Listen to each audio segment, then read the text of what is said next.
Prepare for teleport!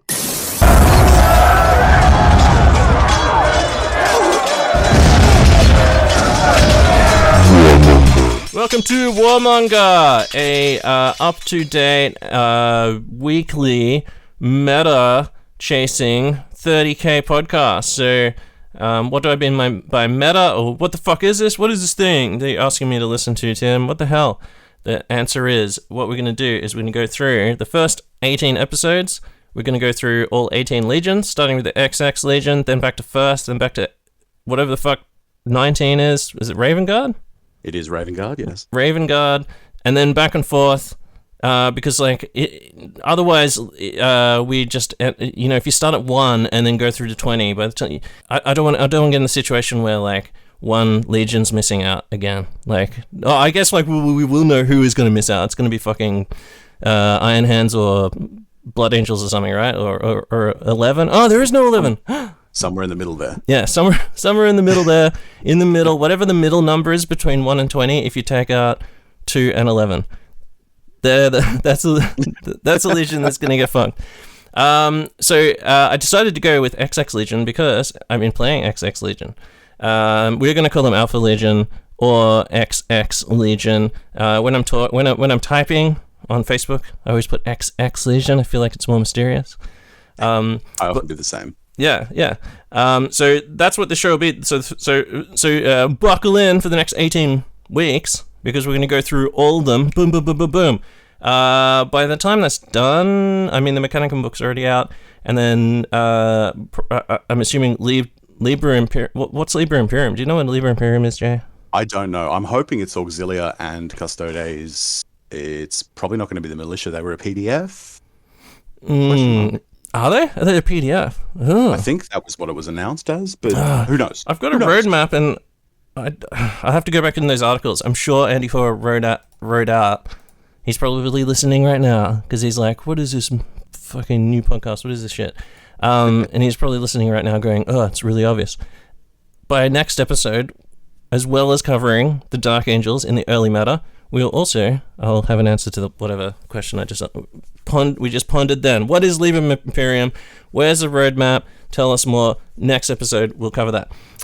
So that's what's going to be over the next 18 weeks. And the whole idea of this and smashing it out once a week is to get through all the legions as fast as possible and cover the early meta. The early meta is very exciting in any new edition because it's just like insane, free throw, just everyone running whatever crazy shit they want.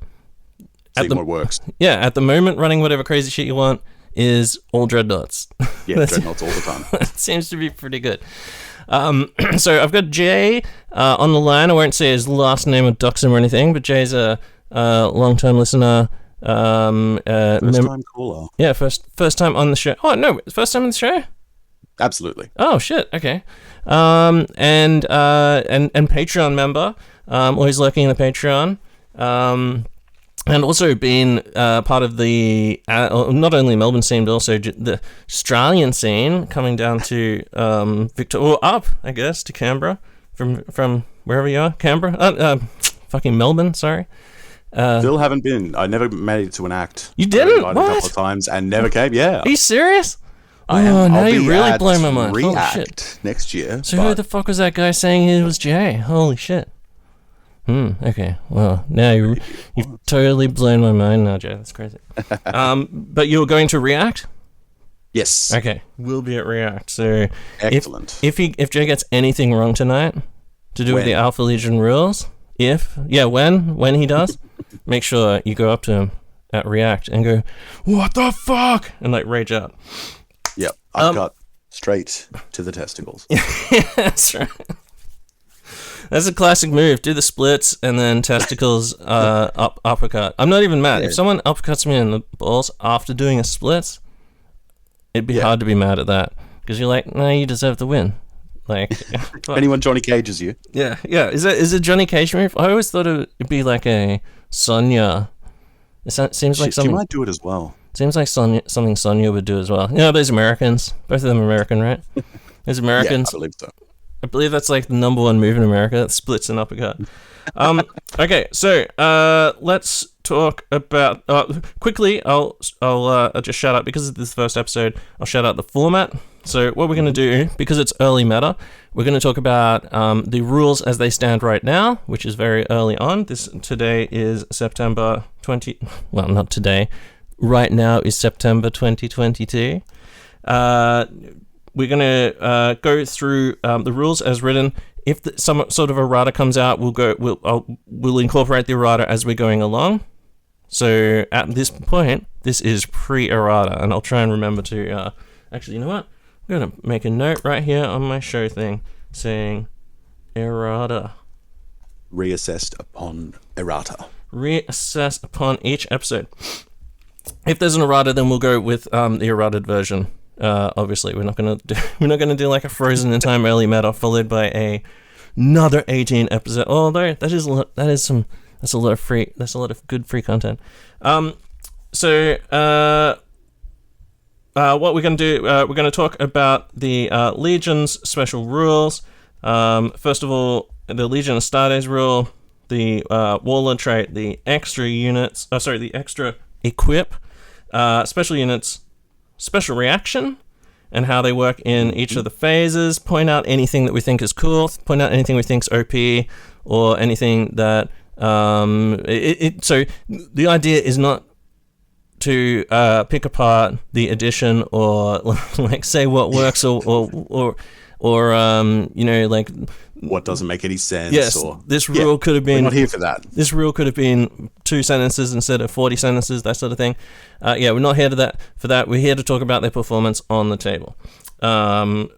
Maybe I'll ask Jay to give us a brief. Okay, well, let's start off with Jay. What is the Alpha Legion? Oh God, where to begin? 20th, the youngest, you could argue. Yeah. Known for subterfuge, infiltration, assassination, being sneaky bastards for the most part. Yeah.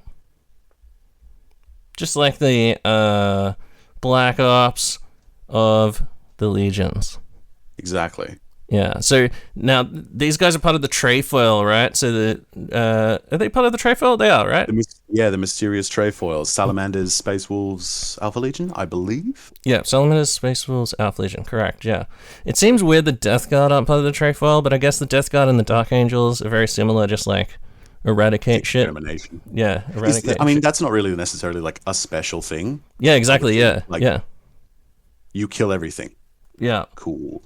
So we all know that the Sallies are made to like get in mole machines and go into the cores of highly radioactive cores of planets.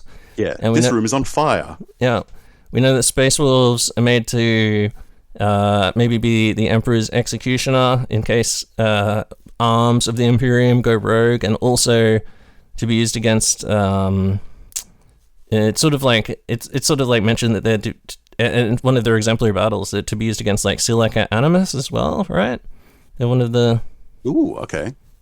Maybe that's just implied. Maybe or against like techno horrors. I feel like that was part of it. Maybe it's not. Maybe I've just read between lines there.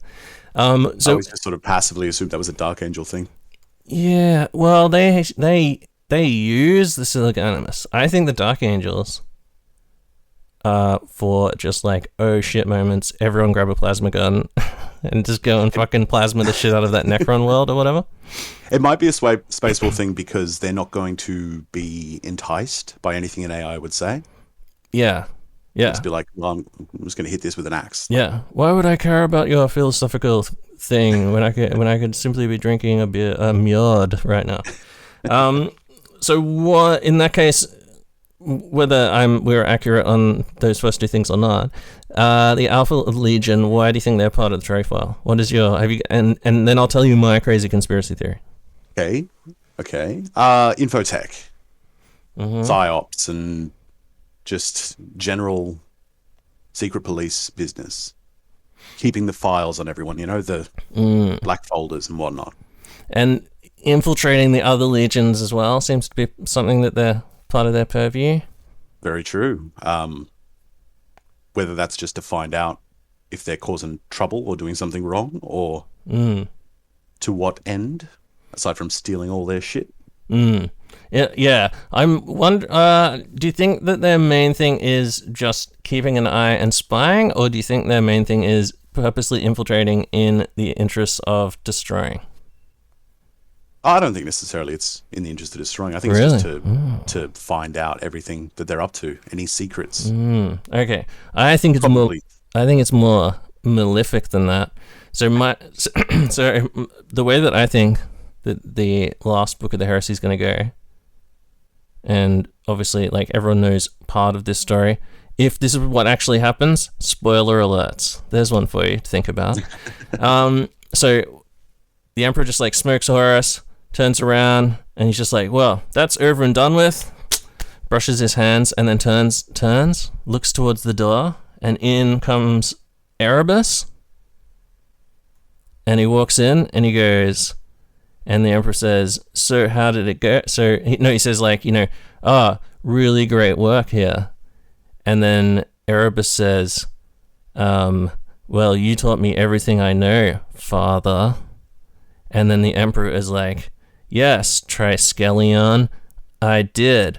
And then the implication there is that Alpharius and Omegon had there was actually triplets. Because think about their logo thing is third head of the Hydra. 3-headed Hydra. So Triskelion is actually Erebus, which would actually make the entire thing make sense, because fucking who would believe that Erebus actually tricked all these cunts into all this shit, right? Oh, I'm just gonna fucking go and get like a magical sword and just like steal it from under your nose. Like, how is he able to just operate? There's no way he's operating. Horus, it goes through this like, in the background in book, is it 9 or 10? 9, obviously there was no 10. But in the background in book 9, it says that Horus had his own spy network that he set up like 100 years into the Crusade or something. It was like his own massive spy network. So there's no way Erebus would be able to just work underneath his nose like that. There's no fucking way. But if he was a Primarch with his Primarch powers, he probably could. So that's my conspiracy theory. Erebus is actually the third Alpharius triplet. Let that sink in. It's not impossible. Yeah, well, I don't know. Yeah, maybe we'll get rules for that guy at some point. Okay, so Alpha Legion, very sneaky guys. There's tons of background to go and read about these guys. Obviously, like, background isn't there, but our purview tonight.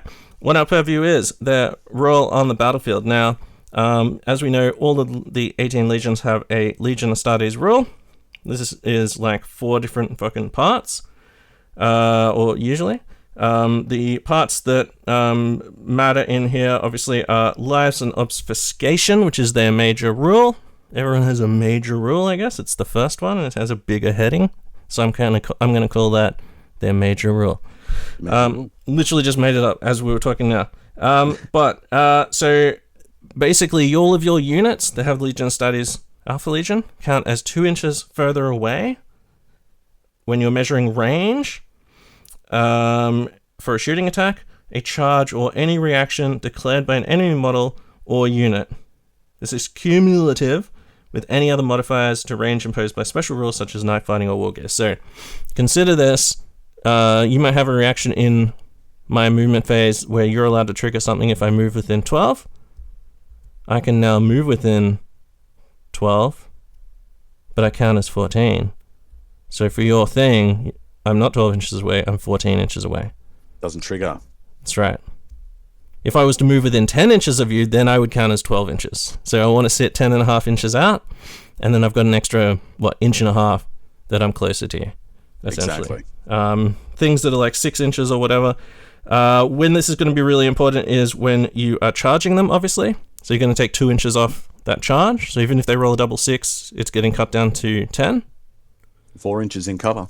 Yep, 4 inches in cover if they start in cover, or difficult or dangerous terrain. If you fire say you've got Alpha Legion veterans who have 2 graviton guns and they charge you and you do a overwatch and drop graviton on them, then suddenly they're neg 4 to their charge distance. So that is pretty fucking huge.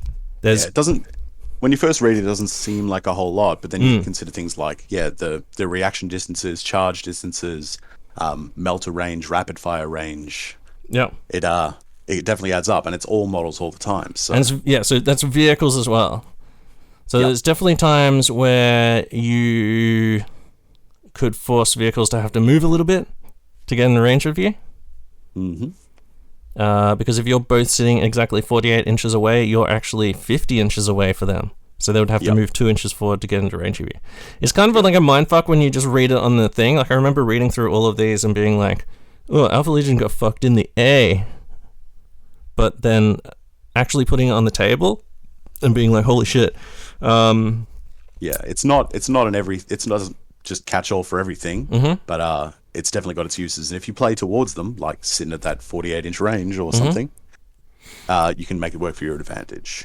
Yeah, I think it really sort of plays to, or what would it be, like, really caters to, like, tricky sort of, like, running around with infantry play. Terminators. Short range firefights. Yeah. Now, I found it to be a mixed bag. So I played 2 games, one against Michael and one against Liam. People who listen to the show will know. Fuck, man, I thought I had lost control of that sentence, but then I realized no, it's just a really weird one. So yeah, Michael and Liam. Liam's got an Iron Warriors army. Michael has his Emperor's Children.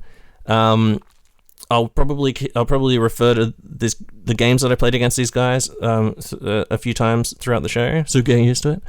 One of them I played against Michael, where that 2-inch thing just continually fucked Michael, and like he was just like, oh god damn, that 2 inches, what the fuck. And that was a game where his Emperor's Children, who, because they're traitors, have to come for you, he had to just like come at me, and so I was able to like move away a few times, do some tricksy stuff. We'll talk about smoke and mirrors in a second, foreshadowing. So that really came into it. I was running 3 graviton cannons, 3 separate rapiers, just to be an Alpha Legion arsehole. So I was dropping them in front of his, on his shit, forcing that sort of like movement penalty. There was bubbles all over the table as well. So there was lots of times where he was having to charge through like difficult terrain and getting those big mods. The second game I played against Liam, I didn't think it fucking even came up the entire game, because I just, like, Liam was playing Iron Warriors, who, even though they're traitors, don't just come running at you. They just like camp in their back line, like a game of Rome Total War, when you're Rome and you just sit there and just throw javelins and then just like stab people to death and then just go, haha, I didn't even have to move, boys. So I was right up in his shit, and so that 2-inch thing just like never came up. Didn't matter as much. There'll be times where that happens, you know, certain matchups, certain missions, certain armies you face, they'll have to come up, but that happens. Yeah. You know, if you're Blood Angels and you never get the charge off, then you don't get a bonus. Yeah, 100%. Now, let's, for a thought experiment, I want to look at the rules for Shroud Bombs. I'm desperately, like, I've got these books on my iPad, I'm desperately stabbing around trying to find back and forth. The rules thing. Shroud Bombs do stack with it. It's -8 inches for shooting. Doesn't affect charge ranges. -8. Holy shit. -8 combined with the Alpha Legion. Yeah. So, I just want to give the exact wording for Shroud Bombs real quick. So, whenever targeted by shooting attack, the range between an attacking unit and a unit that includes at least one model with Shroud Bombs is considered to be 6 inches further away than the actual range between the 2 points. So, yeah, stacks to 8, as Jay just said. Enemy models with night vision special rule, models with Primarch unit type ignore this effect. So that is very interesting. They don't ignore the Alpha Legion bit, so there'll be 2, but you will ignore that with night vision. That's very interesting. I'm glad I reread this because, yeah. So night vision special rules, which is a Cognoscignum gives you night vision. Mm-hmm. I'm assuming some other shit in the game that gives you night vision. What else gives you night vision? Augury Scanner doesn't. Doesn't? Yeah, no. Raven Guard can buy it with an Infovisor, I believe. Mm-hmm. What about Space Wolves or Night Lords? Can they see in the dark like in the olden days? Night Lords can buy it. I don't think Space Wolves get it. Oh, really? Whoa. Yeah, Night Lords can pay like 15 points a model or something. I'm actually 15 shocked points a by unit. that. I'm shocked that Space Wolves can't see in the dark. So very, very interesting. Yeah, they're fairly rare. Like you're talking, well, recon squads. The Saboteur has them. I don't think the Vigilator does, but yeah, it's difficult to get Shroud Bombs on like a independent character and get them into a unit to benefit. But it's something to think about. Yeah, you could put him with. Sorry, you could put in some sort of character with like a recon squad, for example, right? Yeah. Yep. So you don't reckon Vig gets it? Let me have a look here. Vig. I don't think so. Saboteur does, but they can only join, I think it's Seekers and Headhunters or... Oh, yeah, of course. Man, I always forget about the fucking... The Saboteur is so good at going fucking undetected. I always forget about it as well. They lost their, come in and blow something up rule, but they just flat cannot be shot until they... Hey, we'll get to it. Oh, right, yeah, sorry. Jesus. So keen. Spoilers. Yeah. Okay, so man, I can't even find the Legion Vig. Oh no, here we go. Mastercraft Nemesis Boulder, Melter Bombs, no cost. Yeah, okay. So no Shroud Bombs. But yeah, anyone who has the Infiltrate can join something like Recon or Scouts, right? Well, at least a Vigilator can join. Yeah. And if they don't choose to infiltrate, anyone can join them. Yeah. So that -8 is like so fucking huge. That means like to rapid fire a bolt gun, you have to get in. Oh wait, hold on. That's blowing my mind. Is it even possible to rapid fire a bolt gun? Because it would have. 4 inches. Reduce the 4 inches. Oh yeah. Okay. So Same with melter guns. 8 off 24 goes down to 16. So then at 8. Yeah. Okay. Holy shit. Yeah, that's so crazy. Alpha Legion vehicles are immune to the melter from Inferno pistols. Oh, yeah. Because they have to be within 3. Yep. -2, they have to be within 1, and they can't be. So. Wow. Yeah, crazy. Oh yeah. So melter guns, like totally, that like cocks melter weapons. Oh yeah. So you'd have to be within 10 inches. No, wait, hold on. 24. So you'd have to be within 11 inches for a melter gun or a multi-melter or something like that, or. For multi-melter, yeah, at 10. Yeah. Oh, yeah, okay. Oh, man, this is so crazy. So very interesting being able to stack those. Obviously, like, Nemesis bolters aren't going to give a shit. No. Just like, unless you're like right in the edge of the table, that could be funny. Just like cucking 8 inches off a 72-inch Nemesis rifle and being like, aha. It won't happen often. But if you're having a back corner to back corner Nemesis bolter fight, you might outrange them. Yeah. But for most stuff, like, that's really good. Like, just think about, for example, your Recon Marines. Say you got 10 of them with Nemesis rifles. It's expensive. I mean, actually, it's 260 creds. Fucking holy shit. It's 260 points. So I believe, right? Like 160 for 10 recon and then 10 points per Nemesis. Thereabouts, yeah. 245, 260, something like that. Yeah, and then they come pre-packed with a bunch of shit such as Infiltrate, Skirmish, so +1 cover saves, and the Shroud Bombs. Add on that Alpha Legion thing. So you're sitting there. You've got no problem with range because you've got 72-inch range. But if you are sitting at, if you're sitting right on 24 inches of a unit, there's no way. Like even if they move, they can't. They're going to be out of range, right? No, wait, hold on. They would have to move to get in. Fuck, because of the half. The adding it cuts it down. The long range sort of I'll just shoot the rhino at them sort of thing. Yeah. Usually it'll be cut down. Yeah. So the point I'm trying to make is, in a game where reaction fire, that sort of thing, is a big thing, and people, like, I've noticed most people are trying to go towards getting 2 shooting phase reactions, so they can return fire, do 2 return fires. Mm-hmm. You're basically stopping them from being able to do a reaction fire when you shoot at their enemy, because they're just out of range. Like, you can't hit me back. I just get to like tee off on you with these precision sniper rifle shots that just crush Marines' skulls. And then you just can't return fire, even if you could. There's like, fully out of range. Yeah.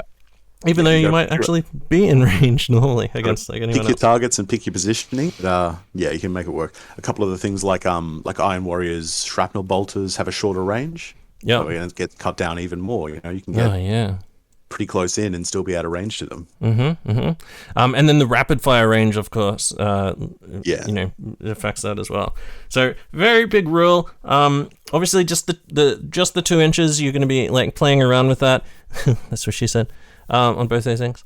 But after a few games, like I definitely like in the first game, I kept like measuring it and being like, oh yeah, okay. And then, you know, throughout the game against Michael A, sort of perfect, like it was like 5 turns. I perfected the art of just like fucking with him. In a game where you can pre-measure, it is really, really good. Done. Legion attribute. Oh, sorry. So the other Legion attributes that they can take, you know, the usual shit. They can take Alpha Legion equipment. They can take Alpha Legion special units, and the Warlord can take the Alpha Legion trait from the thing, from the traits list. We'll talk about the advanced reaction right at the end because I think that's like the key to the whole thing. Now, the one that I was using was Hydran Excursor, and what that means is basically the guy and any unit he's with. At the start of the game, you choose a Legion Astartes rule, so obviously it'd be a good idea to choose one that's on the fucking table. Opposite your you. opponent, typically. Yeah, opposite you. Now note, Legion Astartes, you don't get to choose Mechanicum, you don't get to choose Imperial Guard or Custodes or anything like that, so it's only Marine v Marine. I'm wondering if that's going to change, but no, it is what it is. Only a Legion Astartes rule. Well, they're one of the legions that has Bane Strike specifically for killing Marines. Maybe they just over-practiced. Not on Terminators anymore. So +1 to hit. It's all to hit rolls. Now, that is really big. I think that is really big. I was sort of just like, wasn't really thinking about it that much when I was actually playing it. And I did actually forget it a few times.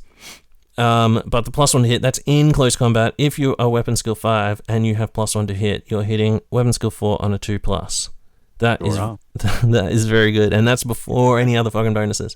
If you are BS 4, you go to BS. Sorry, so you don't get BS. It's +1 to hit. It's not a +1 to BS roll. If you're BS 4, you're now hitting on 2s.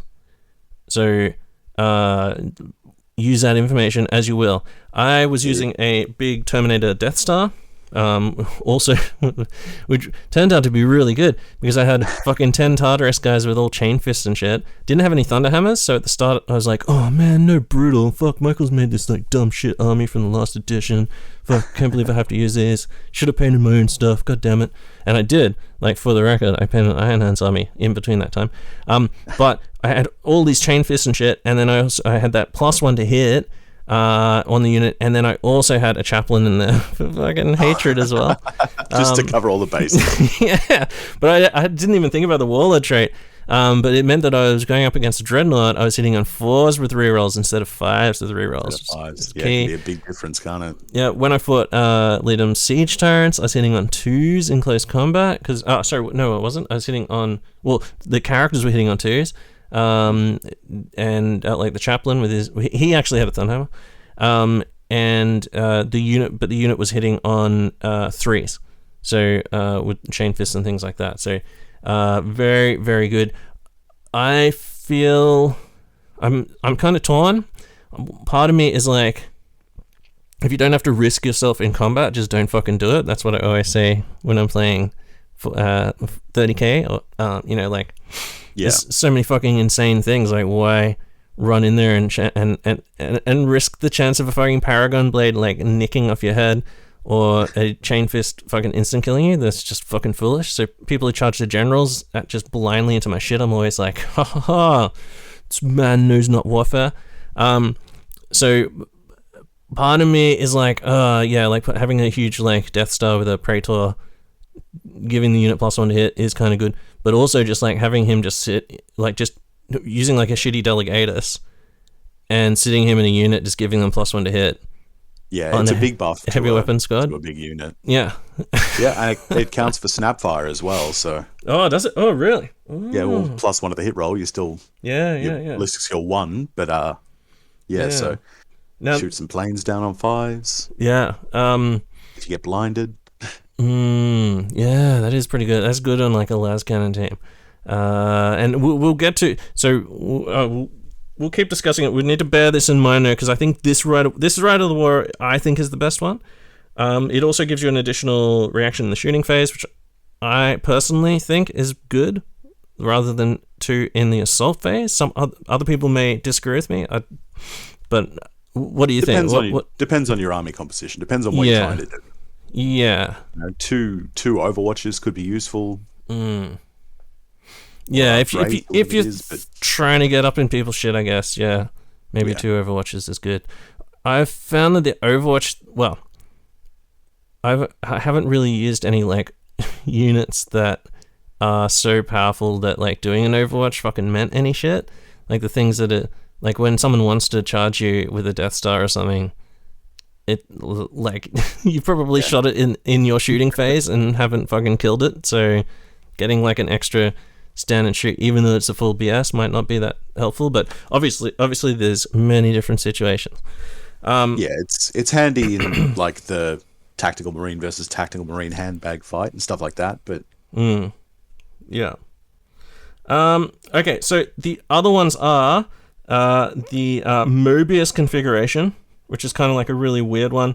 You have to be a warlord has to be a loyalist. It's a loyalist only. And you can basically create a allied detachment. It can be any of the Legion Star Days who will count as fellow warriors. Units from this allied detachment that are removed as casualties do not score victory points for the opposing player. And if all models that were part of this allied detachment have been removed as casualties, the controlling player gains +1 victory point. So, very weird. No unit in the allied detachment can make any reactions. The first unit in the primary detachment to make a reaction each turn does not use up a point of controlling player's reaction allotment when using that reaction. Ooh, that's pretty good, isn't it? Yeah, it's not bad. That last little bit's interesting. I think the last little bit's good. The main part of it's kind of strange. What do you think about, like, what's that meant to represent? It's interesting. I would assume it to be sort of, they're playing the loyalist side. They've got some allies in there who have just been sort of tricked into working with them. Yeah. And it doesn't matter if they die. Well, actually, the plan is for those allies to die. Yeah, you want them to die, yeah. I guess like meta alert, whack alert. You can pair this with Raven Guard Decapitation Strike and end up getting 5 VP for slaying the Warlord. Whoa, really? Combining with, spoiler alert, their Headhunter Leviathan Rite of War. Mm-hmm. Yeah, so you have your primary Alpha Legion, you take the allies, you end up getting, I think, 5 VP for slaying the Warlord, or is it maybe for slaying the Warlord and having all the Raven Guard die? But either way, you can ignore the mission and just have that happen. Wow, yeah. That's pretty good. If you so choose. That's good for some, like, crazy play. Like, oh yeah? Think you're so cool? Getting kill points and stuff?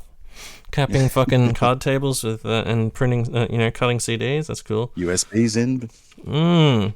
Yeah, that sounds like an interesting one. That sounds like something to maybe fucking come back and think about when we get another interesting point about this Warlord trait is that you're not obligated to take an allied detachment. You don't have to at all. You can have it just be the bonus to the not reducing your reaction allotment. Yeah. So you would basically get like 2 reactions each phase. No, it's the first one. So yeah, but that one doesn't count. So then the second one does count. Yeah, but you don't get like a 2 in the shooting phase or something like that. So you'd end up having, say you did a reaction fire, you could do 2 reaction fires. If you didn't end up using a reaction fire, you could do 2 Overwatches. If you follow. Each turn. Sorry, I read that as phase. Okay, yeah. Right. Okay, I read it that way first, as well, and I was like, wow, that's really powerful. And then it's like, oh, it's not as good. It's still good. Yeah, not as good. Yeah. So you get an extra one, but you sort of tie it into how you're doing it. Yeah. Sorry, I did read that as phase. Okay. All right. Well. Seems like what's the most minimum? So what you could do is get 3. I don't know, Iron Hands Dreadnoughts, and then run a small Dread Daddy or Dread King detachment. Oh no, you only need one. You only need 2 Dreadnoughts because you only need 1 compulsory troop. Yeah, true. And do they have to be the primary? They might have to be the primary. Yeah, there might be an allies. Yeah, I think they might not be. Yeah, you can definitely take allies with them because I drew up a list that's like the most cynical possible Legion list, which is 3 Dreadnoughts and then just like 2,000 points of Mechanicum, which is pretty good. But yeah, so you could take a couple. What I'm trying to say is take a couple of World Eaters Dreadnoughts or whatever's the most like crazy fucking kill dread. Take 2 of those. One of them would be like a King Dread, and then just like shuffle them forward into the enemy, and then the enemy just has to deal with them by killing them, and then you get a VP. And also you probably just torn apart a ton of their shit. Tons of different options there, and that further expands what's capable with the rewards of treachery. Oh fuck, we didn't cover rewards of treachery. I was wondering if you were saving that for We'll do it right after the wall of traits. Okay. With the advanced reaction. Yeah, no, we'll do it straight after this. So and then the last one is Master of Lies. So at the start of the battle, after once all players have deployed all of their units, and any rolls to seize initiative have been made, select up to 3 units under your control. They can be redeployed as a controlling player wishes. This old chestnut, within the constraints of the mission being played, can be placed into reserves but can't be brought out of reserves and onto the battlefield, or assigned to a deep strike assault, subterranean assault, or flanking assault, and then you gain an additional reaction in the opposing player's movement phase, as long as that guy is not dead. So yeah, that's a classic like redeploy up to 3 things. Can definitely be like fucking very, very useful for just like suddenly doing a reverse or refused flank on someone. I've seen people do that like tons of times. Oh shit, what was it? There was something else in the last edition, or maybe edition before that, where you could do stuff like that. Yeah, I think it might have been a generic warlord trait. It was fairly common that you could do something like that. Yeah. It might have just been one you rolled up. Yeah, in like a normal sort of like Dawn of War or whatever it is, where you're on the long edges, 12 inches on the long edge. I've seen people do that so many times when they just spread all their stuff out. The other player just naturally is like, okay, I'll spread all my stuff out as well, because that's how you play. And then just suddenly like, oh, there's 3 units on that side that were sort of like spread out. They're suddenly all the way down the other end or whatever. Yeah, usually running those support squads. Oh wait, was that after scouts? On a battlefield, including infiltrators and scouts. Start the battle once all players have deployed all of their units, including infiltrators and scouts. So you can even take it to the next level of just like chicanery by just like scouting units forward, seeing where they scout their stuff, infiltrate whatever, some stuff right up in their shit, to fuck with their infiltrate or whatever, and then suddenly just like, oh no, all those guys who are infiltrated out there just to fuck with you, boom, pulling them back. And now they're in the left corner with their Nemesis rifles. That's a really good one to use with Nemesis rifle guys, because you can place them basically anywhere, and then just redeploy them. Out of line of sight, just wherever you want. Yeah, and suddenly just redeploy them to the perfect positions. Because if you just place them like in the open standing there, the enemy will definitely be like, oh, they're just fucking standing there, that's stupid, and get some shit ready to shoot you. And then suddenly like, oh no, they're not there, they're in these ruins over here in like 4+ cover now. Okay, so those are those warlord traits. Obviously, the new warlord trait meta is to build your army around your warlord trait, I believe. Do you think that's the case? Possibly. Like it's definitely something you could do depending on what your trait is, your options of traits are. The core traits aren't too bad anyway, so you could also just build around those, have one big ridiculous unit. They are often very much tied to something the warlord's doing, so it's the same with like with her Hydran Exemplar. That's only affecting his unit. You get an army-wide extra reaction, but you're not necessarily going to be having a significant effect on the battlefield if somebody ignores them. Master of Lies is one where you can have nothing to do with the warlord. You can just have some shitbag delegatus or a Master of Signals or something off in the distance, and the army still gets the benefit. Yeah. I think like Hydran Excursa might be the one to put on a delegatus. Oh, I mean, that's even if you're running a Rite of War. You might not even be running a fucking Rite of War. Yeah. But just having your character just like, because you can give a Nemesis rifle to almost any dude, and then having him just sitting in a unit of basic recon, and then now they're +1 to hit, so hitting on 2s, then rending 5s, very, very useful. Okay, so the thing that we missed was Rewards of Treachery. Now, Rewards of Treachery, if you remember, was a Rite of War thing, Coils of the Hydra, and that allowed you to take one special unit from any legion. Now that's just part of their legion rules.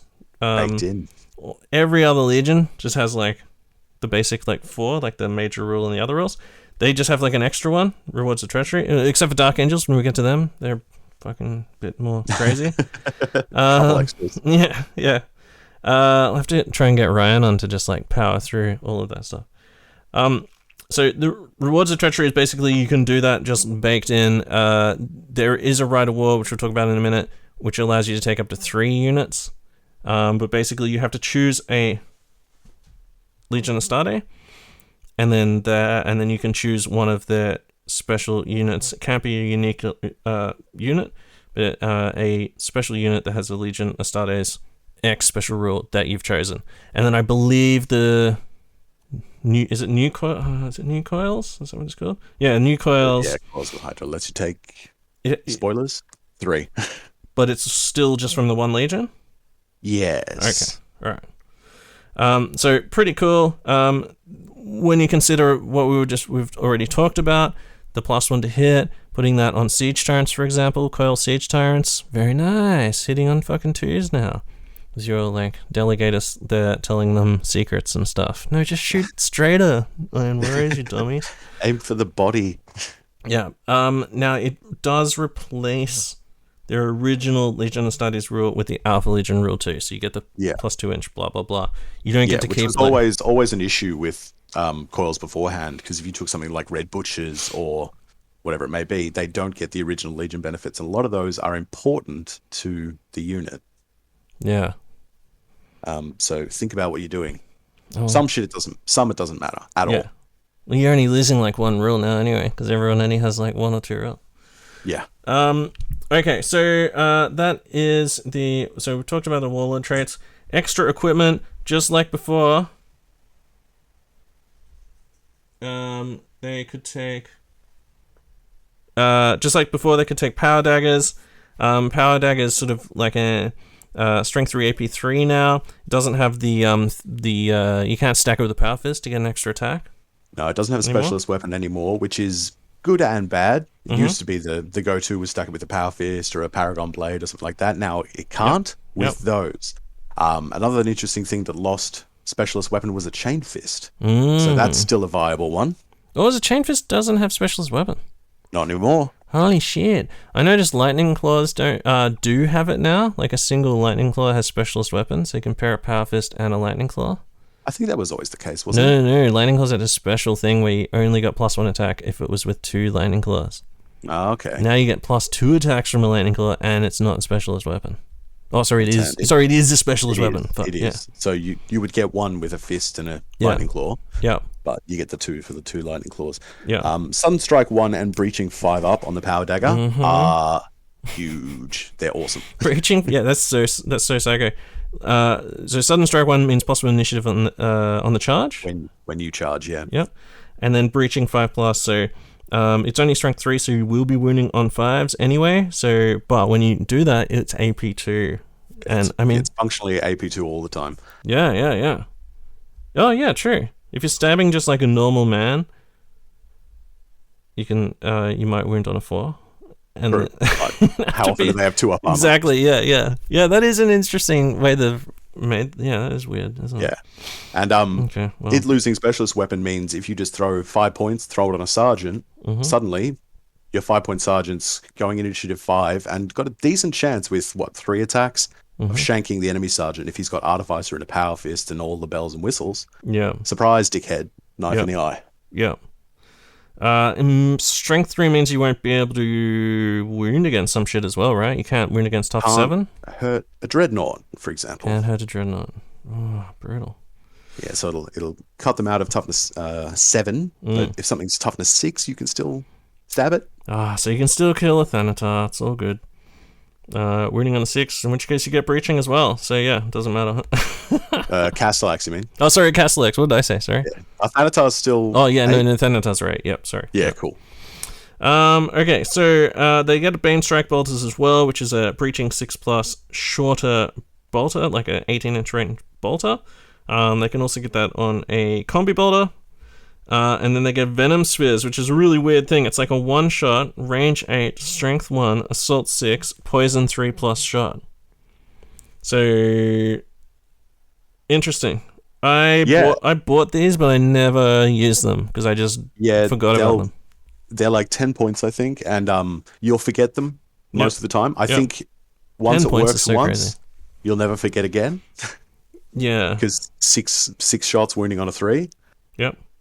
It's very, short range, but it's often good for could just get some lucky wounds in on something. Yeah, surprise little Overwatch or a character fight, something like that. Yeah. Are there any units that can take 1 each? No. Because I immediately went to Headhunters and I was like, oh, can they all take them? That'd be awesome. Imagine doing like 10d6 No, usually poison. just the sergeant gets it. You could do it with Suzerain. Oh, really? Because they're all characters. Yeah. 10 points there's no per point model. taking a power dagger with their axes, and it'd get expensive, but if you got 5 of them, Yeah. Well, just 10, like a 10 squad. Just dump like 10d6 poison 3+ fucking blast. It's not d6, it's just 6. Oh, sorry. Yeah, you're right. It is. It's assault 6. Fuck. Well, that's way more psycho than I even thought it was. Holy shit. That's probably why I forgot about it, because I was like, oh, it's only d6.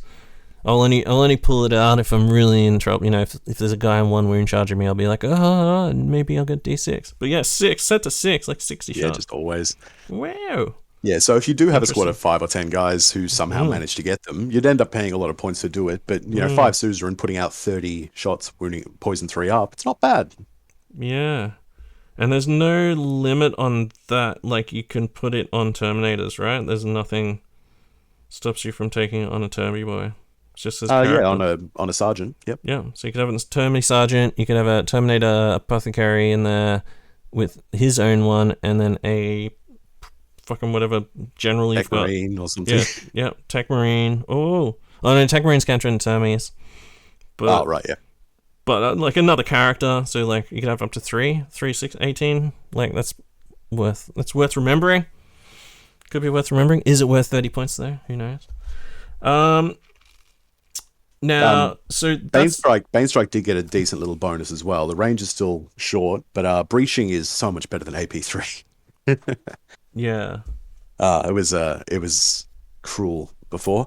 And they're also heavy bolter shots, essentially. Strength 5, AP4, rapid fire. So a little bit of a buff. They used to just be regular bolter shells. Yeah. Oh, yeah, they are strength 5. That's not bad. All right, so yeah, I used those on my Sons of Horus guys, and yeah, every now and then you do get like a couple of 6s and just go, take them off. If they don't have a feel no pain, obviously. Yeah. Lots of people do have feel no pain. Okay, next up, we'll talk about some of the special units. So the Saboteur, he's only 15 points. However, he gains a cool rule. He gains actually for 15 points. I think some of these rules are pretty good. If you have a free HQ slot, that is. So He gains Infiltrate, Scout, and the False Colors special rule, as well as gains the Skirmish unit type, which is +1 cover and 3-inch coherency, which also means 3-inch engagement in close combat. In addition, a Saboteur may never be selected as Army's Warlord, can't join any unit other than Seekers or Headhunter kill teams.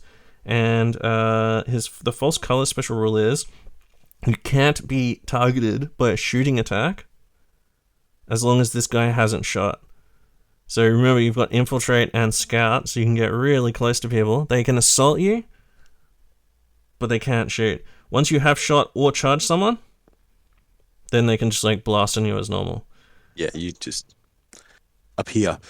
But yeah, it also only counts when he's by himself. Yeah. So you have to all have that rule. So you can't put him in like a headhunter squad and have them be invisible. Yeah.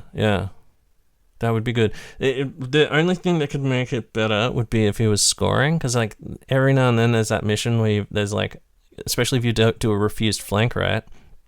You do a refused flank, and then you infiltrate this guy right in the back corner, and then refuse the flank, and then they start moving their shit towards you, and then you just like run back in on that objective. And because you're so far away, all they would be able to do normally is respond by shooting you, but they can't because of this rule. Yeah. So there's, and I mean his special shit, he can take Melter Bombs, Breacher Charges, and Shroud Bombs at no additional cost. A Nemesis Bolter for 5 points, which is very cheap for a BS 5 guy. In addition, they can't take a bike, Scimitar Jetbike, or Jump Pack. That would be very crazy.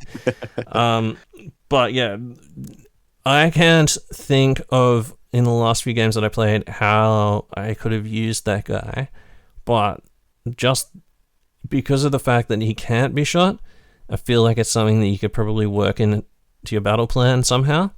And if you did, then it would be really powerful. Yeah, I used one religiously in first edition, and I'm just going to keep him basically the same. I'm still going to use him just plenty. He's got a combi melter. So I'm happy to, I might throw him with headhunters every once in a while, give them shroud bombs, but well, you get shroud bombs, breacher, and melter bombs for free. So I mean, pretty good. Yeah, exactly. So melter bombs on a character that can't be shot is pretty handy. I mean, the Medusa meta is pretty dead by now, but if somebody's going to have some backfield vehicles or something, a guy that can't be shot infiltrating pretty close to them, and then you're going to have to. And then even after you have done your shot, if you single out like a single vehicle, remember no armored ceramite in this new meta, pump it with like a melter gun shot, and then they finally can respond back. You've got shroud bombs, you've got Alpha Legion, so you're 8 inches further away than you are. So even if, and then on top of that, you're skirmish, so you're getting +1 to cover saves if you're still in cover. Like there's, and then you can still be like sniping people. You can buy a Nemesis for 5 points. I mean, you can't have a. Yeah, I think the Nemesis bolt is a bit of a trap with him because. Yeah, because you don't want to be not shooting is going to be sort of his shtick. Yeah, but 100%. It'll definitely be handy, and it's 5 points, so who cares really? Well, I'm looking forward to seeing how people make that work, because I think there's a few options you can do with him. I mean, there's nothing wrong with putting 2 lightning claws on him and having a character just run in and blend units when he gets there. So you have to succeed in the charge before he can be shot, so you can't overwatch him. Yeah. Man, 15 points for skirmish subtype, infiltrate, scout, melter bombs, breach charges, shroud bombs. It's not bad. And this a lot of the consoles roll, now are 30, 35 points or more. Like, how many points do you think not being able to be fucking shot at is worth? I would say more than not much. I would say more than 15 points. Fuck. Okay. Melter bombs on a character are 10 points. Yeah, exactly. Yeah. Now we won't do special characters just because fucking that's just how we usually do it. There'll be time to talk about things like Alfarius and blah blah blah. So we'll go quickly through the special units. The first is the Lernian Termes. They are basically normal Termes, except the Sergeant has 3 wounds inexplicably. In terms of stats, they're in Cataphracti. They got a Charger and a Power Axe. The Sarge has a free Venom Sphere. Ooh, free Venom Sphere. They have the Hydron Exemplars rule built in, which is the +1 to hit against a Legion Astarte rule that you nominate. Yep. All models in the unit with this special rule. So, is that the same as the Rite of War one? Hydron Exemplars? It's pretty much the same, yeah, and it would stack. So if you had your Warlord in a squad of these, they're getting +2, which doesn't help with shooting, but yeah, being on normal Terminator stats, which I'm very disappointed by. They were weapon skill 5 in first edition, but the +1 kind of. Oh, I guess exactly, it doesn't. It sort of balances out. It doesn't quite. It's like more. It's like weapon skill 4.5. Yeah, 100. Yeah, exactly. That's a good way of thinking about it. Because you're still getting hit on a 4, and you're still getting hit in 3s by weapon skill 5 guy, except you're hitting them on 4s instead of 5s. Yeah. Now they have It Will Not Die 5+, which is kind of interesting, and Stubborn. So they're close to being like a veteran unit, but they just don't have that weapon skill 5. They do have the Stubborn though, and and It Will Not Die I think is very good, and the Hydron Exemplars rule is very good. It is. They've still got that thing for 1 in 5 can take a conversion beam cannon, which is very interesting. Conversion beam cannon being different to a conversion beamer or a heavy conversion beamer. So heavy. Yeah, it wasn't until the Mechanicum book, because they just added in a smaller regular version. Yeah, well that version is the old version. They added exactly. They added in one in between the HCB and the CB called the CBC, and the CBC is like is still small template but goes up to strength 12. Yeah, I think it's +1/+1, like over the normal. Oh ranges. yeah, and plus exactly, yeah. Conversion beamers are interesting because if you use a conversion beamer against Alpha Legion, you're getting a bonus. Ooh. They count as being further away. Ah, true. Yeah. Oh, inexplicable. So that would mean you'd only have to be 40 inches or more, and your strength 10 AP1. Well, or strength 12 AP1, depending if you're using a CBC, a HBC, or a CB. Another important little addition to their rules is that they are infantry heavy line. Ooh, yeah, that is true. The only Terminators that natively get line. Yeah. That is a good call. I didn't even think of that. Wow. They can take a Volkite Culverin as well as the Heavy Flamer and Blossom. Yeah, that's a new one. They couldn't do that before. Yeah, they don't get the Reaper autocannon. No. But I feel like Culverin's a very interesting one. So, I mean, you've got Volkite charges on them all anyway, and then you can take a Culverin for 10. That seems pretty cool. The Conversion Beamer, though, has Blind, which is very, very, very good in this edition. Blind, I think, is really, really good. It's got Blind, but without the nasty overheat of a Photon weapon, or Photon Gauntlet, or Photon Thruster, or Darkbag. Yeah, one of the few ways to get Blind in a Legion list. Yeah. So I think that's pretty good. They can then take Power Fist and Chain Fist. Chain Fist is fucking 20 points. Yep. Not happy about it, but Power Fist is 15. they're 250 points base. They're a very expensive unit. For middling capability. Yeah. Fantastic models though, so I'm still going to run them. Yeah, exactly. Well, yeah, Michael's painting some up, like, as we speak as well. He's like, sends me photos of them all the time. I'm just like, oh, I painted up my own hands now. And he's like, no, you gotta fucking play. You should play Alpha Legion. I'm painting up these Lernians for you. All right, I'll play them. So yeah, very interesting unit. I think that these guys, it's tough to choose between the Conversion Beamer or the Culverin. I think like Culverin is just going to be like cool because it's an extra 10 shots off those 2 Culverins. If you had a full squad. Yeah, exactly. You'd have to have 10, but just those extra 5 shots, very good. But then the Conversion Beam Cannon having there's no rule saying you can't move and shoot anymore, which is really good. Number 1. Yeah, that was only on the heavy before. Yeah, on the HCB, yeah, true. But it hurt when you couldn't. But you've got Relentless, so you can move and shoot it, so you can move back to get some extra range if you needed to. I think that's pretty good. The It Will Not Die is kind of a weird one because they've only got 2 wounds, but as we said, the Harrower, the Sergeant, has 3 wounds. So it's possible, if he's fighting a whole bunch of challenges, he, maybe you give him a power fist or a chain fist, and if he's fighting a bunch of challenges, you might take a few wounds here and there from a power sword or something. Or just any of the other fucking, another Alpha Legion army who stabs you with a fucking power dagger, yeah. And you could always take a power or chain fist and a power dagger still, right? Can you? I certainly do. That was my loadout originally for first edition, and I haven't had to change anything with them. Chain fist power dagger duo, which is compelling. But yeah, then because you've got 3 wounds, you can that it will not die 5+ will definitely come into use there. So yeah, interesting unit. Next one is the Headhunter Kill Team. Another very good unit. Basically, these guys have the what's it called, the Seeker stat line, so BS5. They also have a veteran leadership, so they're 8, and the sergeant giving them 9, which is big in this edition. They are 125 points for 5, and then they're only 20 points each, which I think is a steal given how much fucking shit they have.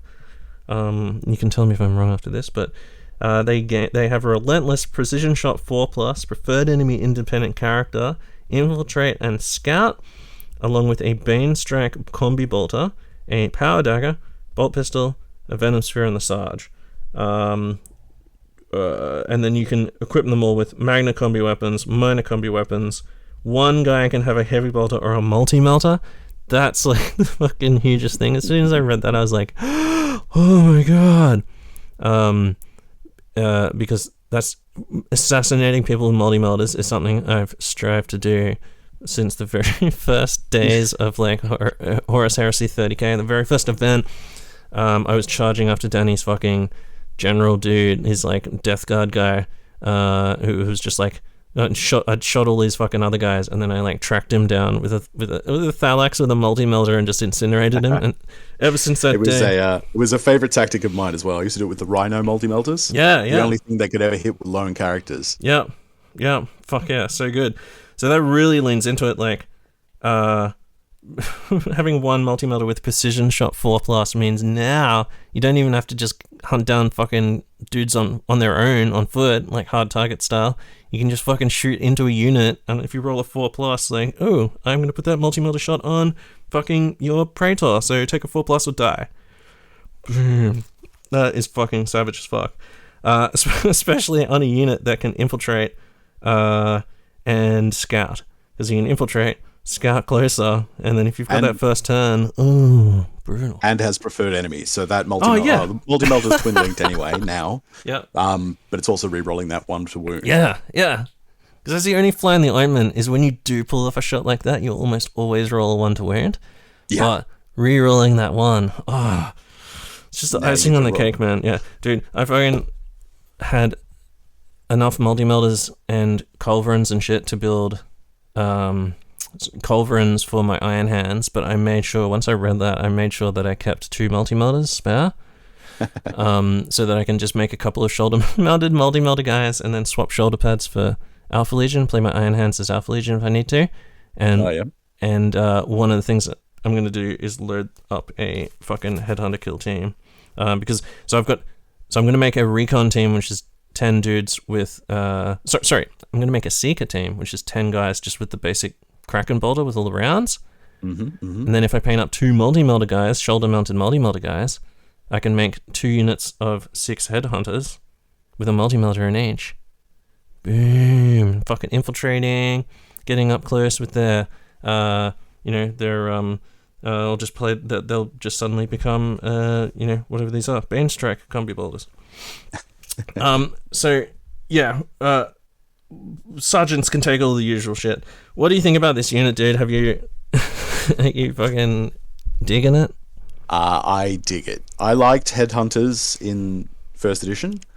I could not use them. I tried so hard to use them. They were so expensive. And pretty trash. Like, you're talking about they had the same equipment, sort of mostly the same sort of vibe.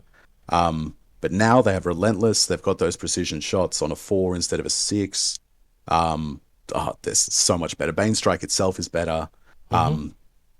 power daggers on everybody, instead of being a one attack with a specialist weapon before, is now, if they charge in, you're talking 3 attacks per dude at initiative 5.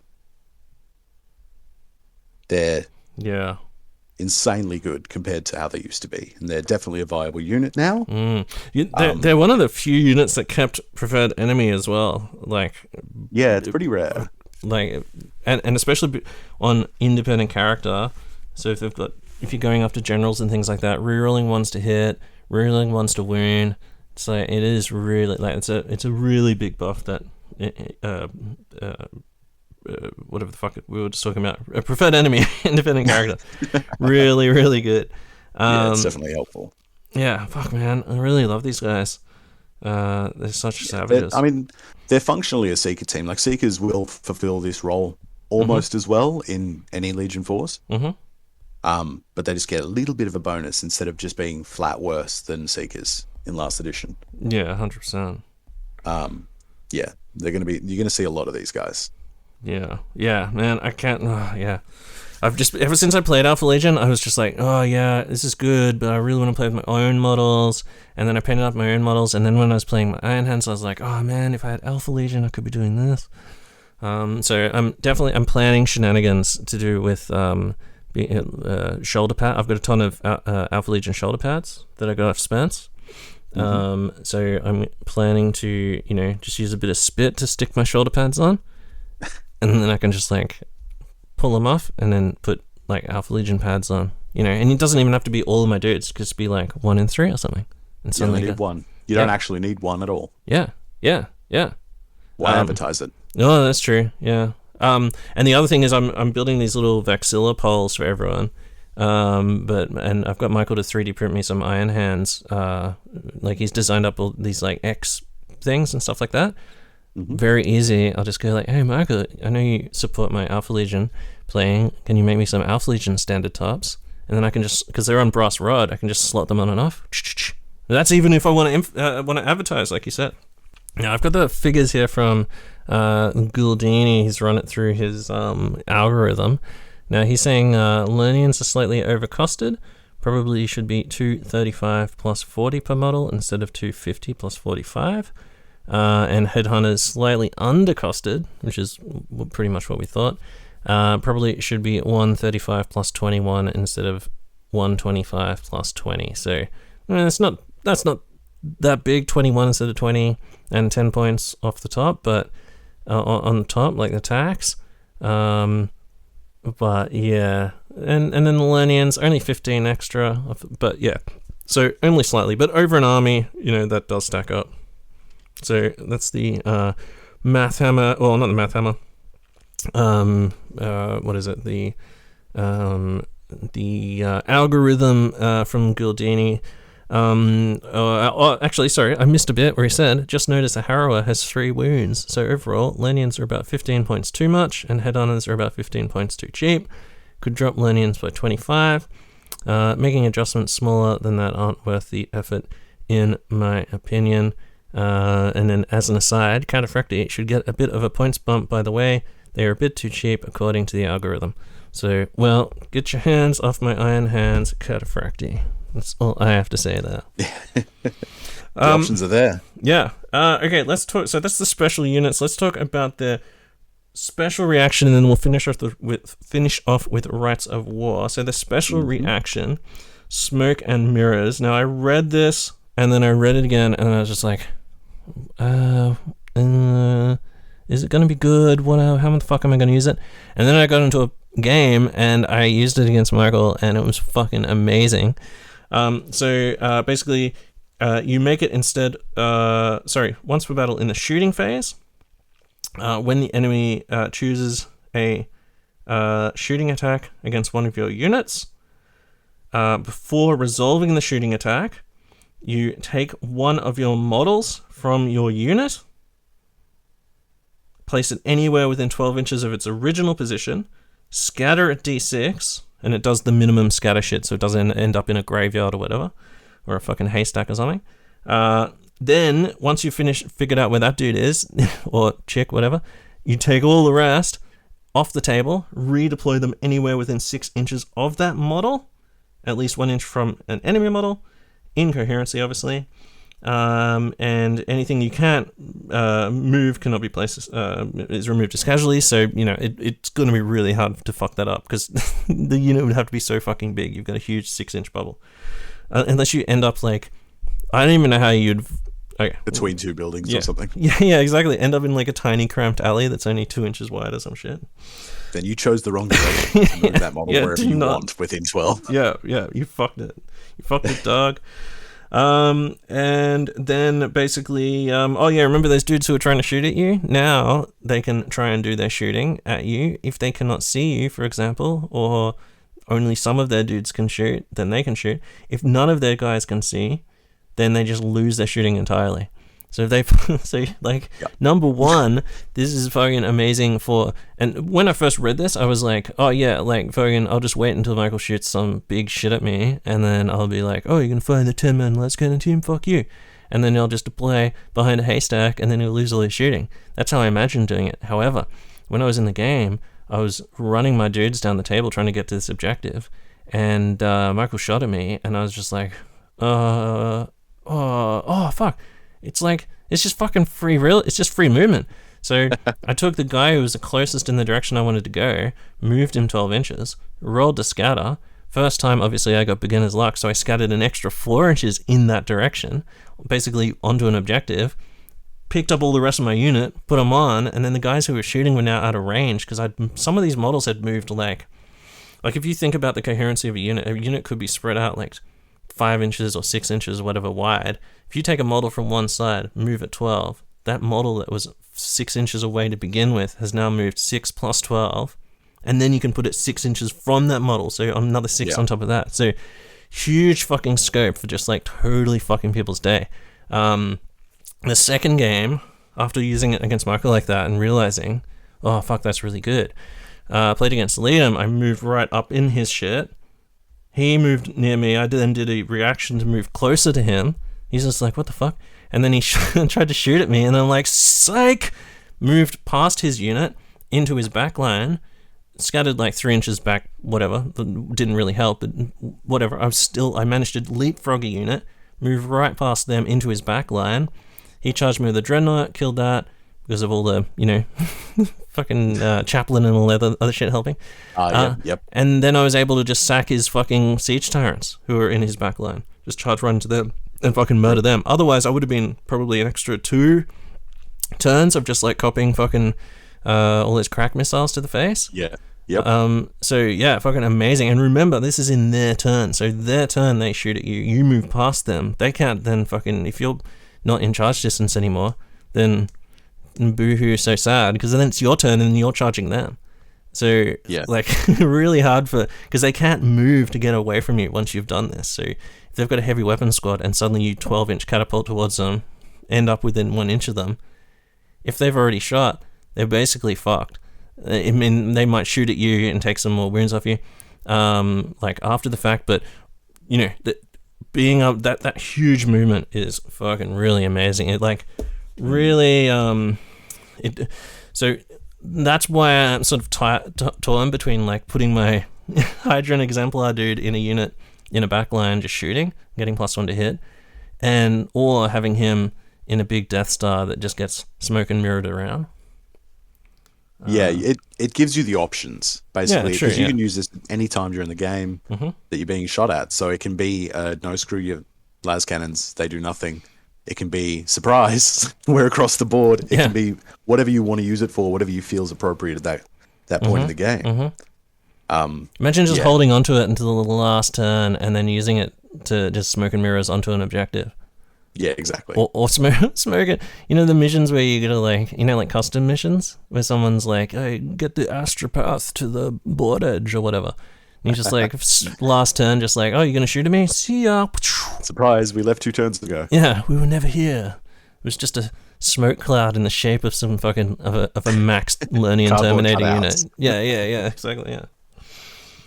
So yeah, it's like a 300 fucking word rule, but very, very good. Like, very powerful rule. I rate that, like, after, and I mean, so as I said, I read that and I was just like, oh yeah, probably use it to save a thing, blah, blah, blah.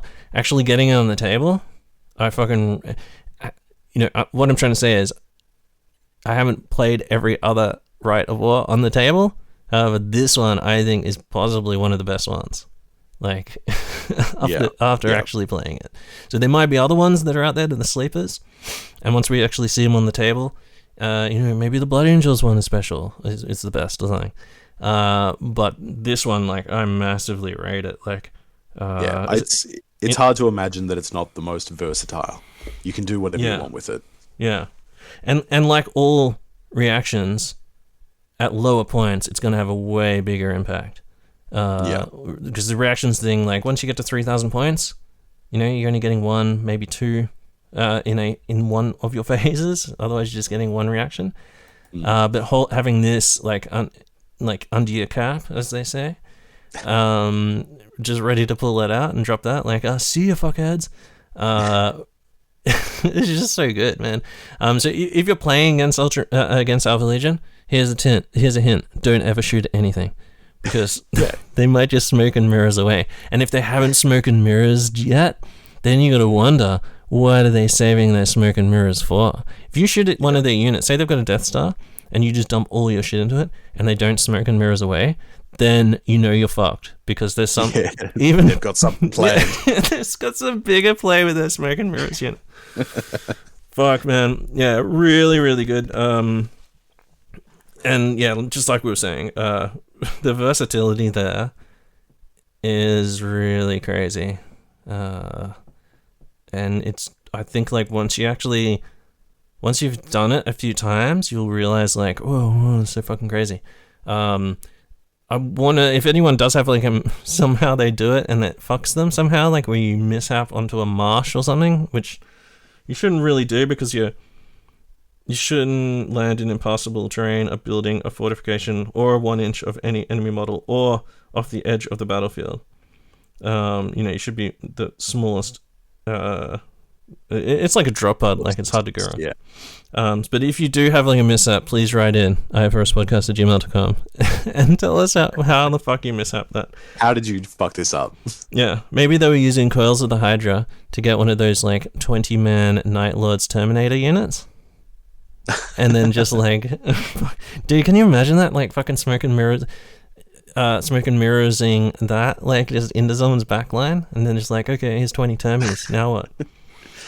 Placing 20 Terminators within 6 inches of the first guy is going to be tough. Yeah, I guess so. They're only 40mm bases, though. 6 inches is a big, like... I suppose it's within 6. It's not like a... Yeah. Yeah, dude, think about it. That's that big 10-inch blast marker from Apocalypse? That's only 5-inch radius. Only 5 each way. Yeah. Or is it 9 inches, according to the mechanical book? Ooh, true, yeah. We'll never know. I guess we'll never know. Okay, so advanced reaction, very, very powerful.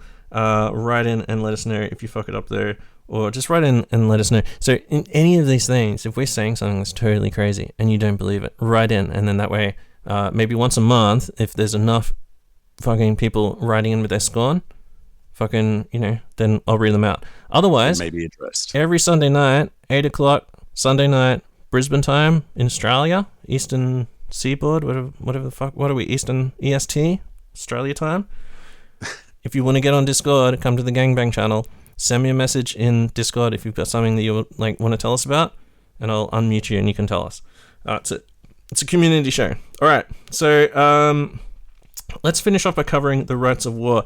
I wanted to leave these ones for last because these are the things that I think, like, the foundation that you choose to sort of build your army from. Some of the warlord trait, like the what was the warlord trait? The Mobius configuration is one that you need to factor in when you're actually, like, laying down the foundations for your army. Remember, Rites of War, you need to have a Praetor or a Delegatus, essentially, or a Primarch to take any of these. Yeah. So Coils of the Hydra. So this one, basically, you get up to 3 units rewards of treachery. All units that are added via rewards of treachery gain the Fearless special rule until at least one other friendly unit has been deployed from reserves onto the battlefield. What do you think that means? What is that? Why would that happen? That's there because with the limitations, the not coils of the not rewards of treachery units have to start off the board. Oh, fuck. Okay, well, that's madness. All right. Okay, all units selected as part of the detachment using this Rite of War without the use of rewards of treachery gain +1 on all to hit rolls made for them in all attacks, both shooting and melee, made during the player turn in which they are deployed onto the battlefield. And then, yeah, like, excellent work reading ahead, Jay. All units that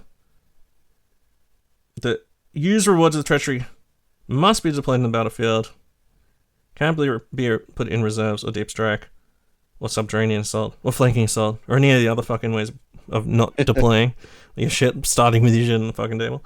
And the detachment, like you said... No trickery.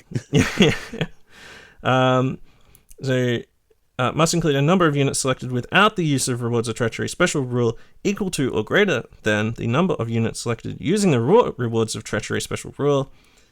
These units must begin the battle in reserves or assigned to a deep strike assault, blah, blah, blah, blah, blah. So it's like an ambushy sort of thing, like sending these guys. Yeah. They'll be like, oh look, it's our friends, the Just Aaron. And then like, psych, what are these fucking pods coming from? Psych. +1 to hit, motherfuckers, yeah. Yeah.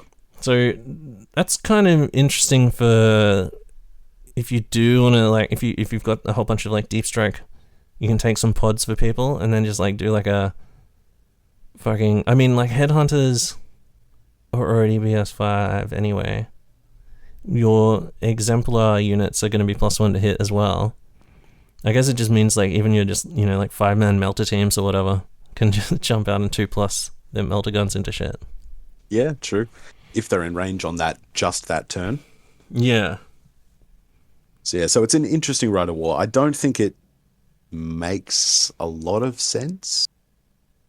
I can only the reason I imagine I can imagine if you're doing because it doesn't allow you to outflank like land raiders. No, it doesn't work like the old sacrificial offering where the whole army got outflanked or anything like that. It's like if you can find a way to deep strike or outflank everything or the majority or whatever, you can make it work in interesting ways. And the stuff that you start on the board, like you have to make something. Your rewards of treason units have to be pretty hardy. They'll get fearless, but they're still going to survive because they're the only things that they're allowed to start on the board. Well, you just start with like 3 10-man Fulmentaris, Ultramarine Terminator, Cyclone dudes on the board. So that's 30 guys. Fearless, 2 wounds each.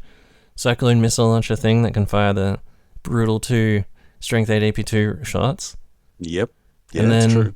And then you need to have 3 other units in the army, I guess. Oh, you still need troops and all that shit as well. You still need your troops. Yeah. You still need your... You're looking at sort of 3 20-man squads in Charybdises, and then they just all dump down and get +1 to hit. I suppose something like that. I guess, like the option's there. Yeah, you can have a whole bunch of guys close to 2,000 points for those Terminators. Yeah, exactly. But you could, you could just have a big like land swarm in tanks and shit that just parks off the table, drives onto the table after these termies, like fearless termies, like make a bridgehead or something. But anything like this where you're starting shit just in normal reserves where you have to come on from your own edge, it's kind of weird, isn't it? Yeah, I mean, if you got a lot of flyers or a lot of jet bikes and fast moving stuff, it could be good. Yeah. You basically get to come on wherever you want. And it's just your troops units, like your basic troops. So you're going to have to take one of the 4 classic troops, Assault Marines, Breaches, Tax, or Despoilers. Yeah. But none of them have like an outflank. I guess like Assault Marines, you could just deep strike with them, I guess. But that's kind of dangerous as well. But I don't know. Interesting list. I would like to see people make use of that. And I think there's probably some fucking psycho builds out there. Things you can just choose a legion and then use up to 3 of their units. I mean, it's heresy. There's always some weird, crazy shit you can do. Yeah, for sure. What I was thinking would be a really good unit would be Iron Hand, so that you can get the Gorgons because they can take Graviton guns. And as we know, Graviton gun plus Alpha Legion special rule means neg 4 to charge. So blah blah blah blah, drop like tons of graviton shit all over people, and then just like be hard to charge. And then also you get fearless as well in the first turn, or until the rest of the guys arrive. Okay. Rite of War, Headhunter Leviathan. This is the one that we've all been waiting for. So, a detachment using this Rite of War can take Headhunter kill teams as troops choices and fast attack choices. If an army includes a detachment using this Rite of War, Slay the Warlord's secondary objective is worth an additional +2 VPs. But it's only if it's in use in the battle being played. But I mean, that is a lot of the missions, right? Yeah, I think so. I think maybe maybe War of Lies doesn't have Slay the Warlord, but the rest do. But yeah, worth an additional 2 victory points to the controlling player. So although your headhunters they are becoming troops. They're not getting line unless I'm totally wrong. They don't have line, do they? Man, fucking Lernians do they? Fuck. They sure do. Yeah, headhunter infantry skirmish. So although they're not getting line, they are getting that +2 VPs. So in some cases, your 2 troops choices, like during a given game, out of those 2 troops choices, one of them's most likely to get obliterated anyway, because it's 30k.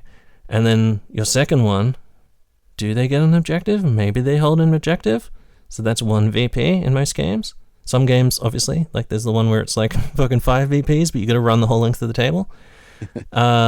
This is instead, you're giving up that, but the +2 VPs for killing their general. And remember how we were talking about infiltrating, precision shot 4+ fucking headhunters? Multi-melters. Yeah. Plus if anyone's a going bunch to do of it, strength. it's headhunters. Yeah. So your 2 basic troops units of 6 guys infiltrate in, try and kill their general, +2 VPs. Then they just do as much damage as they can as they go down. But you've gained those 2 VPs, and then +1 for Slay the Warlord as well. So it'd be +3 cumulative. So that's basically the same as a normal game where you have 5 objectives on the table, and that's the same as having line units on 3 objectives. Yeah. Yep. So I mean, that seems like a easy trade-off, especially for Alpha Legion players who like to keep it sneaky. Just ignoring the objectives. Yeah. During the first game turn, all units composed entirely of models with the infantry unit type. Legion of Stardays Alpha Legion gain the Shrouded 5+ special rule, while at least 12 inches away from any enemy unit. So not only do you have shroud bombs and things like that, and the extra 2 inches away, but you also gain the Shrouded rule. Shrouded 5+, which is just like a feel no pain, but you can take it against like fucking las cannons and siege turret missiles and stuff like that. So if someone fires siege turrets into you and you are a headhunter in ruins, you're getting a 4+ cover save followed by a 5+ shrouded. Yeah, it's a free evade for everyone who's infantry. Yeah. Although having said that, siege turrets might have been the wrong thing to illustrate this point with, because I think maybe their omniscope or some shit gives them night fighting, maybe, which would... They might get night vision from that. Shoot him. Yeah. Omniscope's just on the sergeant, yeah? Yeah. Just multi-melted that jerk. Now they don't have it. Yeah. Fuck that guy. You should be able to finish him up. Yeah, and make sure, if you're playing against siege turrets, make sure you have your... Like, everyone's going to have like a 10-man recon with fucking... with Nemesis rifles, right, in this new meta? Yeah. Just target... There'll be a few of those around. Yeah, target that omniscope boy out and just blast him, and then you get shrouded and all your shit. So yeah, remember night fighting or night vision or whatever the rule is. I think it's night. Is it night fighting? I think it's night vision. Night vision ignores the shrouded rule. So, and shrouded is what evade gives you. But I think shrouded is a really good rule. Like, I as an aside, I do like the way that they've changed the saves. Like, when I first read it, I was just like, what the hell? What am I reading? Like, you know, the picture of the Chinese guy with his, like, hands on the side of his head going, what the fuck? That was me just going, like, what the hell? But, yeah, when you sit down and carefully read everything, It does actually. It is actually good, and because I was like, what the fuck do you need Shrouded for when there's feel no pain? However, Shrouded ignores instant death, so very, very good. They work on different things, and they're ignored by different things. Yeah. But if you're able to get into those ruins, get a 4+ cover save, which is an invulnerable, followed by that 5+ Shrouded, very, very, very good. And then limitations are all models with a vehicle type must begin in reserves. That kind of sucks. And a detachment using this Rite of War must include more fast attack choices than heavy support choices. So that's not really that bad. I don't think things like Seekers can be fast attack. And also Headhunters anymore. Like once you've filled your troops, you can take Headhunters as fast attack as well. Yeah, if you've got 6 Headhunter squads, you could just put a couple in fast attack if you wanted to as well. If you needed to fill those 3 slots. Yeah. It does mean you can only ever get 2 heavy support. Yep. Because it has to be more. True, yep. But yeah, and all your vehicles obviously starting off the board could be, you got to plan around it, you know? Yeah. I'm not mad at that because it feels like, we'll assassinate all the, like blow away all the heavy weapons teams and shit like that. And then bring our vehicles on. Yeah, I often used to reserve, well, not necessarily all, but some of my vehicles for that reason. Like, don't want to have anybody blasting in the first turn. Yep. Yeah, that's a pro move, man. That's how I used to always use my storm sword, I think it is. Started off the table, then just power it on 12 inches, drop that 36-inch range, strength 10, AP1, 10-inch ignores cover shot on people just out of nowhere. Boom. When they're not expecting it. Wait until after, like, it's turn 2 or some shit. Like, hopefully after they've brought their plane, they've been forced to bring their planes on, that sort of thing. But yeah, so yeah, the tank thing, not too bad. Fast attack choices, not too bad. You can play around that. All in all, I think it's pretty good. And the other thing is, like, it's not that you don't have to take all fucking Headhunters. The fact that you can take them as troops is really good because it's like really minimum buy-in, and then you can just max out on Seekers and fucking Lernians and other shit. And this might actually be the best way to do it, is to take Lernian. Could take your 2 troops as Leviathans, as Headhunters, and then you can take a couple of your Lernians as elites choices. And so you can switch it up. Have your Terminators holding the back line. Yeah, with conversion beamers, CBCs, just dropping blind shots on people, getting those lucky blinds off every now and then, so their weapon score 1 and they're only hitting you with fucking 6s, that sort of thing. Yeah, brutal. Yeah, and then so your Leviathan, your Lernians can hold the line with their line ability, drop and blast, and then your Headhunters are just up wrecking shit and just trying to get as many VPs as possible. Yeah. Yeah, it's very nice, and you can always just chuck in your 20-man Mark 6 squads as well. Like, there's nothing to say you can't do that. Yeah, why not? You don't have to take Headhunters at all. No. You just take 120 tactical Marines with Shrouded 5 up. Yeah, definitely take Headhunters though with multi-melders. Oh yeah, snipe people's shit. Yeah. So yeah, interesting. Are you gonna? Out of these Rites of War, or no, we did a poll. I did a poll, an early meta poll, which was which Rites of War are you thinking of using? And I listed all the generic ones, and then I put no Rite of War, and I put Legion specific Rite of War, and I think it was like 60% of people were going to use the Legion specific Rite of War. So are you thinking, what are you gonna? What's your planning? Are you like planning to just like try as many as possible, or have you got like your eyes set on one over the other? Or Jeez, I'm a newbie to Rites of War in general. I only played one event, even using a Praetor. Oh, crazy! I was Centurion meta. Console meta. For years. It's the way to be. I usually just use a champion. The first time I used, I've only used the Rite of War at that one event, and it was Pride of the Legion because I wanted to use a bunch of Terminators. So, would you use Pride of the Legion to get Lernians, or? Yeah. That's what I used them for then. I'll be using that next week at Tharax. I'll be using Pride of the Legion for the 3K games. I've got 2 squads of Linnaeans in that, so it's interesting. They're so expensive. 5-man squads with a conversion beamer and like 2 chain fists and a power dagger, 310 points. Ooh, for 5-man. For a 5-man. Holy shit. Yeah, that's 300. That's brutal. Yeah. For 5 guys. But line, and if they're not risking themselves that much, they are cataphracti. So you're getting to reroll against blast. You're getting fucking 2 wounds. You got the 4 plus super hardy whatever. against small arms. Mm-hmm. Especially with that, it will not die, because if they chip a wound off, he can get it back. Yeah, it will not die. Stubborn 9 as well, while your Harrower is still alive as well. Good old Harrower. And then that +1 to hit on all of your rolls. So in combat, if just normal boys roll up on you, just smash shit out of them. And at least take a few with you while you're sitting there holding the line. And that's if they break through. So you can imagine, like, these guys start on objectives. Your headhunters are right up in their shit, sort of like corralling them in their deployment, or forcing you to send your assault squads after them into ruins, or like forcing them to go into difficult terrain, basically, to dig them out. And then hopefully by the time they actually start, or they're in a position to put pressure on your Lernians, then your vehicles roll in and just start, like, dumping Punisher cannons into them or whatever. Very interesting.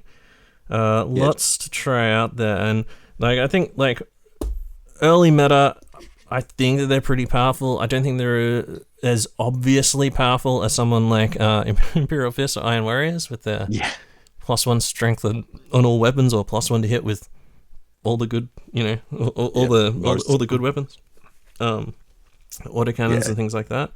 Not the strongest, but a strong sort of neutral game. Yeah, and definitely something that rewards like risky play, like high risk, high reward stuff, like just infiltrating and going for those multi-melter precision shots. Although having said that, you know what? You only have to be 24 inches away. Yeah, I was gonna say it's a long range weapon. Yeah, you don't need to be at the short range with the multi-melter. You can just sit at 24, as long as that guy is within range of that model. And they've got relentless as well, the headhunters, so you can move and shoot. So even if he tries to run away, you can just like go after him, precision shotting him in the back, precision shotting all the other guys that are in range, that sort of thing.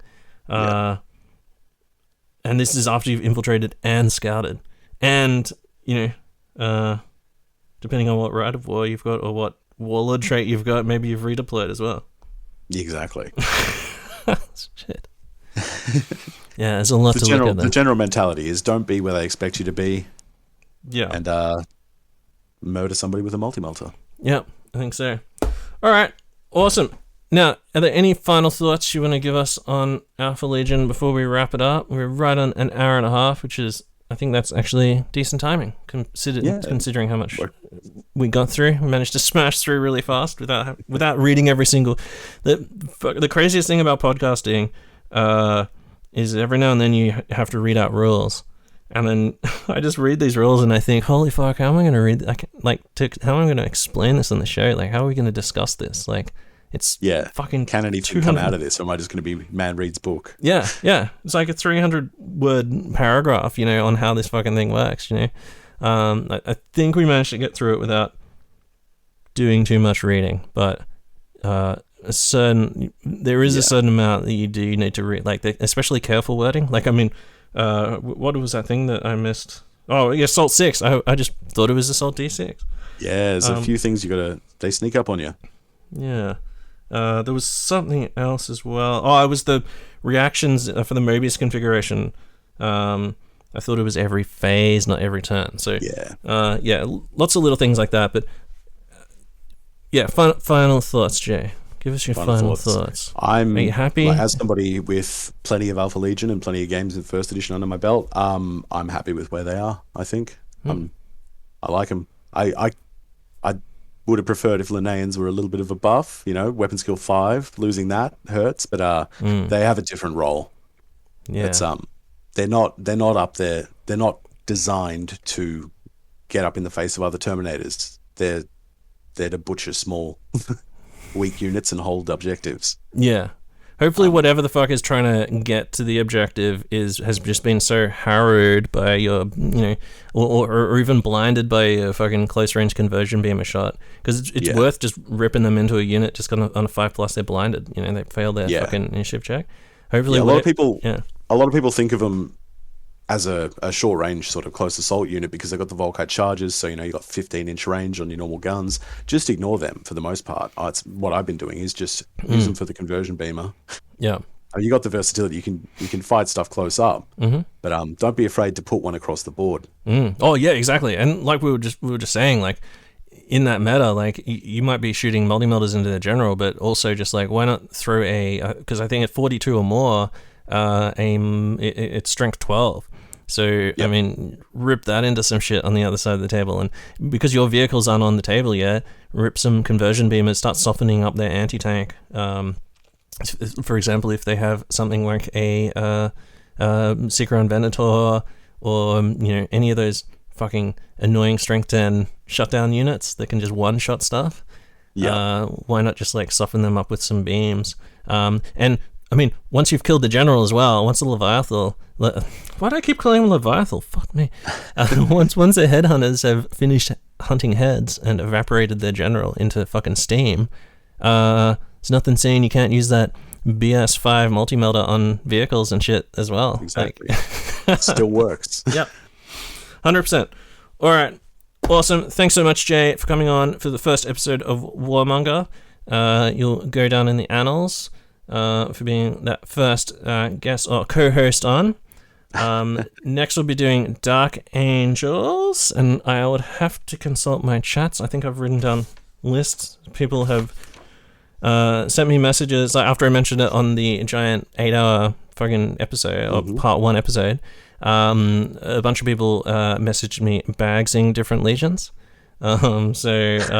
If you're interested in doing that, it will be 8 o'clock Brisbane time. If you're interested in a legion and you have stuff to say, drop me a message, and if you can make it, or if you just see us talking in the gangbang chat on a Sunday night, Australian time, or what is it, Sunday morning UK time, and then America somewhere in between there. That's how the globe works, I believe. If you see us just like in the chat, send me a message on Discord and just say, oh yeah, I've got some field data or something like that, and I can put you on the show. All right, awesome. Thanks, Jay. Thanks so much, dude. No worries. And hopefully see you at some point in the next 12 months for some gaming. Very soon. Awesome. See you, man. And thanks, listeners. We'll Fully Painted is for closers.